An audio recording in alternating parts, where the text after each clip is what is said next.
Olá, pessoal, sejam todos bem-vindos. Eu sou a professora Marina e agora a gente vai conversar a segunda aula sobre a parte nutricional dos idosos, né? Sobre a nutrição dos idosos. E essa segunda aula a gente vai conversar sobre os desafios, né? Que desafios são esses da deglutição dos idosos? Quando que começam a aparecer esses desafios? Bom, até então o idoso come bem. Nossa, meu paciente comia bem, professora. Ele estava engolindo, de repente ele começou a se afogar. De repente, tudo que estava com o idoso, ele começou a se afogar. Parecia que ele até se afogava de propósito, porque não queria comer a comida.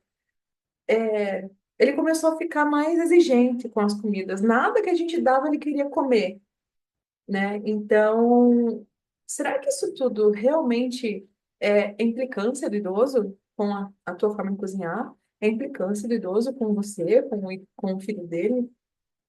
Na maioria das vezes não, tá, pessoal? Na maioria das vezes, essa recusa que o idoso tem em relação a comidas que ele comia antes é porque ele já não tem mais a mesma força de deglutição, tá? Ele já não está mais conseguindo engolir da mesma forma. Mas ele também não percebe isso. Então, muitas vezes, a recusa em comer comida, para ele, é uma forma dele se... É é uma forma dele se defender, talvez, dele mesmo, para ele não ter que entender o que está acontecendo, né? Dele não perceber que está perdendo essa força, mas ele já está percebendo que está tendo esse desconforto, né? Ou às vezes também ele nem sempre vai conseguir falar, né? Se for um idoso que tem já um certo grau de demência, ele também não vai nem perceber de forma lógica essa perda de alteração de deglutição, tá? Mas o tossir é um dos primeiros mecanismos que a gente observa, o tossir e recusar comida, tá? Então, se o idoso começa a tossir, começa a recusar comida, não é frescura dele, não é manha dele, não é birra dele, não é porque ele faz para provocar, é porque ele já está tendo alteração, então, na parte da deglutição. Vamos entender como que é isso? Então, bora lá.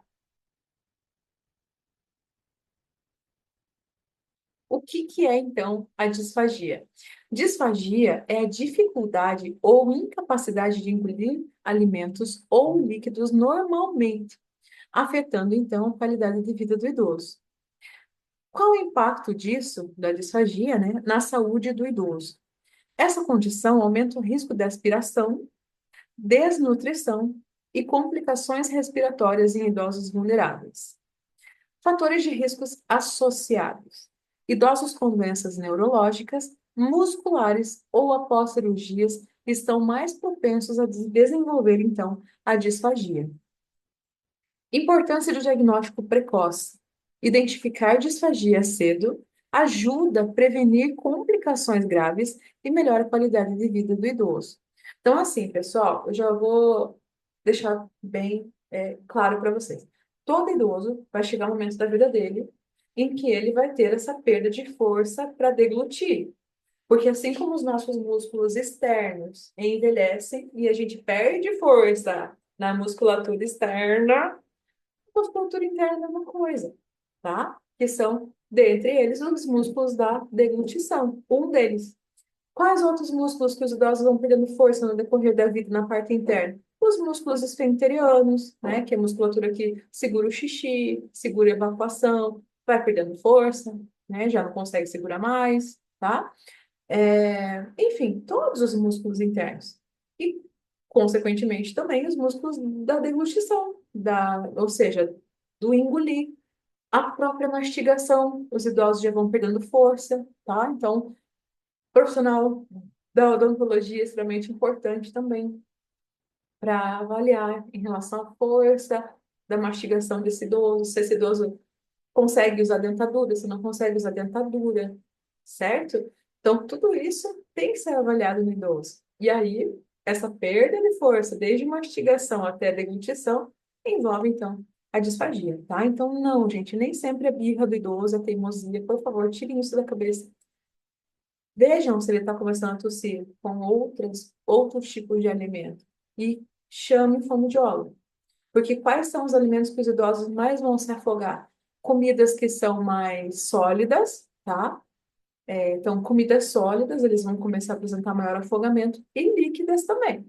O único tipo de comida que eles não vão apresentar afogamento, né, é comida pastosa. Porém, para ter essa inserção de dietas pastosas, precisa passar também pela avaliação do fonoaudiólogo. Então, o fonoaudiólogo é outro profissional extremamente importante quando a gente está se referindo à alimentação do idoso, tá? Já vamos comentar sobre isso aí, pessoal. Bora lá. Quais são as causas comuns da disfagia? Doenças neurológicas, né? Então, acidentes vasculares cerebrais, Parkinson, Alzheimer também, tá, pessoal? Alzheimer no estágio 3 ele já ocasiona disfagia, né? Então, são doenças que prejudicam a deglutição. Então, doenças neurológicas envolvem todas as principais doenças neurológicas, que são as doenças que mais precisam de cuidadores, inclusive. Quais são? AVC, Alzheimer, Parkinson, esclerose lateral, tá? E esclerose múltipla. Então, essas 5 patologias do sistema nervoso são doenças neurológicas que, no decorrer da sua regressão, elas vão ocasionando também perda da musculatura, de deglutição, tá? Então, por isso que começar a observar que o idoso recusa comida não é bíblia. Por favor, chame uma fonoaudióloga, porque é muito importante a avaliação dela nesse momento aí, tá? Alterações da musculatura. Então, é isso que ocorre, tá, pessoal? Perda de força muscular na garganta e boca, o que acaba, então, dificultando a passagem segura dos alimentos. Efeitos de cirurgias e tratamentos. Cirurgias na cabeça ou pescoço também podem afetar os músculos envolvidos na deglutição. E problemas estruturais, como anomalias anatômicas ou tumores, que podem obstruir, então, ou dificultar o processo do engolir. Então, em relação à disfagia, ocorrem sinais que muitas vezes passam despercebidos na hora da alimentação, que podem, então, representar muito mais do que incômodos banais, como engasgos frequentes durante as refeições, pigarro, tosse, como eu já comentei, pessoal, dificuldade de mastigação, que daí eu comentei, como eu citei ali anteriormente, que aí entra o papel do dentista também para avaliar, né? Que força que esse idoso está tendo aqui na parte da mandíbula, da maxila, na parte da ATM, né, da articulação temporomandibular, se ele está tendo força suficiente para conseguir triturar o alimento, porque por isso que os nossos dentes são importantes. Então, se o idoso já não está mais tendo força para triturar o alimento, como que ele vai engolir? Se ele não conseguiu nem triturar, nem formou a massinha para ele conseguir engolir, né? Então, ele já está tendo perda de massa, de força muscular para triturar o alimento, perda de força para deglutir. O risco de se afogar é muito alto, tá, pessoal? Então, por isso que bom que a primeira reação que ele vai fazer é tossir. Mas nem sempre contem com essa reação, porque infelizmente, quanto mais comida ele tiver que comer, né, sem passar pela avaliação do fono, maior o risco de broncoaspirar, tá, pessoal? E isso é muito grave, então não dá para chegar nesse ponto. Lentidão na hora de engolir, recusa do alimento e falta de apetite, que podem ser, então, sinais de disfagia. A perda da dentição, né, como eu acabei de comentar, do tônus muscular das estruturas faciais, ou seja, maxilar, bochechas, língua e uso de próteses dentárias mal adaptadas, são problemas comuns também aos idosos que podem dificultar a sua alimentação ou reduzir o seu apetite. Então, aí, como eu comentei, pessoal, nessa hora, quem vai entrar aí também, junto conosco, na equipe multi, o dentista, tá? Então, o dentista, até o dentista entra na alimentação do idoso, pessoal, para vocês verem como é uma coisa delicada. Não é tão simples falar da alimentação do idoso, tá? Então, quando o idoso já não está mais mastigando, tem que ver se a prótese dentária dele está bem colocada, como que está a visita em relação ao dentista. Ah, professora, mas ele não pode ir no dentista mais, ele está acamado. Gente, hoje em dia tem acompanhamento de dentistas, inclusive pela equipe do PSF, tá? Que é a saúde da família. Então, dentro da equipe de acompanhamento multidisciplinar, vocês podem e devem solicitar também, né, caso o filho, né, a família não tenha condições de pagar um dentista particular, então também tem dentro da equipe de saúde, pelo SUS, tá, pessoal?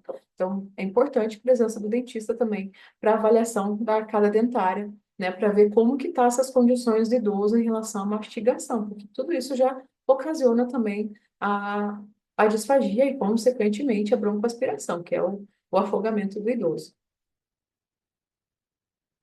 Então, qual que é a importância do profissional fonoaudiólogo nesse nesse processo aí da alimentação dos idosos. É extremamente importante, tá, pessoal? Porque quem que faz a avaliação da parte da estrutura muscular do idoso para a gente poder inclusive o médico, tá, pessoal? Sem o fonoaudiólogo, nem o médico pode estabelecer o tipo de dieta que esse paciente vai ter, certo? Então, para estabelecer um tipo de dieta, tem que passar pelo fonoaudiólogo e daí o médico. Então, o fonoaudiólogo vai fazer a avaliação, porque é o fono que é o profissional habilitado, capacitado para avaliar o grau de força que esse idoso tem de engolir. Se o fonoaudiólogo avalia o idoso, ele fala, opa, esse idoso ainda tem força, vamos trabalhar com ele, isso, isso. Então, geralmente, o que que o fonoaudiólogo vai falar? Ele vai passar para vocês, cuidadores, dicas de exercício. Ó, cuidador, cuidadora, trabalhe com ele esse exercício assim, assim, assado. Desde estímulos, né, exercícios faciais, né? Até também estímulos com colher. Ele pode falar para vocês assim, tenta estimular ele com a colher para ver se ele tem o reflexo de abrir a boca, né? Então já é um primeiro passo. Então, o fonoaudiólogo que vai, depois de toda a avaliação, depois de todos os procedimentos que ele fez como fonoaudiólogo, que ele vai dizer se esse paciente está apto ou não para continuar com dieta por via oral, tá? Se esse fonoaudiólogo, depois de todas as avaliações, né, e os procedimentos que ele fez, ele percebeu que esse idoso não vai responder, aí o fonoaudiólogo que vai passar toda essa avaliação para a equipe médica, para daí serem feitos, né, outros procedimentos de alimentação. Ou seja, alimentar-se por via oral já não dá mais.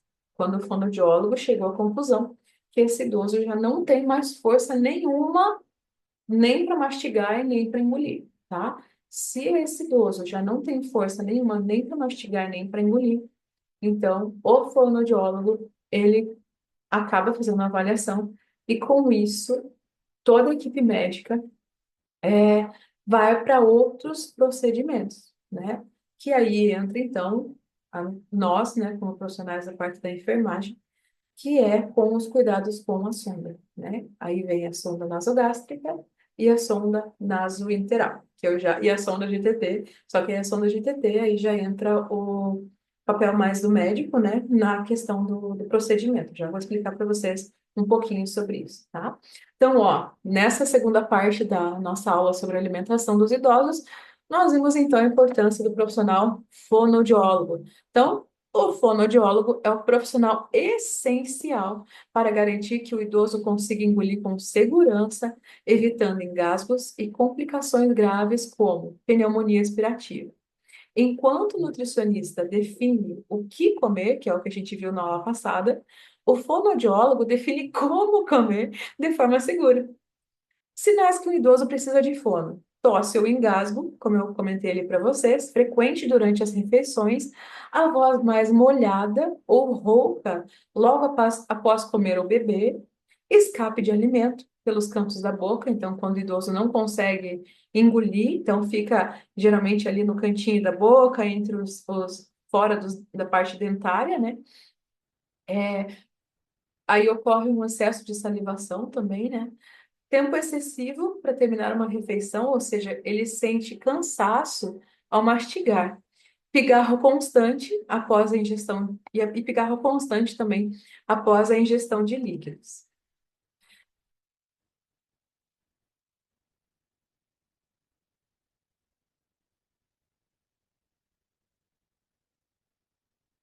Aí, pessoal, em relação à disfagia, então, quando a gente fala de disfagia, é muito importante a gente lembrar desses dois profissionais, que são o fonoaudiólogo e o nutricionista. Lembrando que um não trabalha sem o outro. Fono e nutri sempre vão estar atuando juntos, porque eles que vão decidir que tipo de dieta que o paciente vai ter, tá? Então, o fonoaudiólogo vai decidir junto com a nutricionista o tipo de dieta que o paciente vai ter, a fono, porque ela precisa entender qual aspecto de alimentação que esse idoso consegue engolir.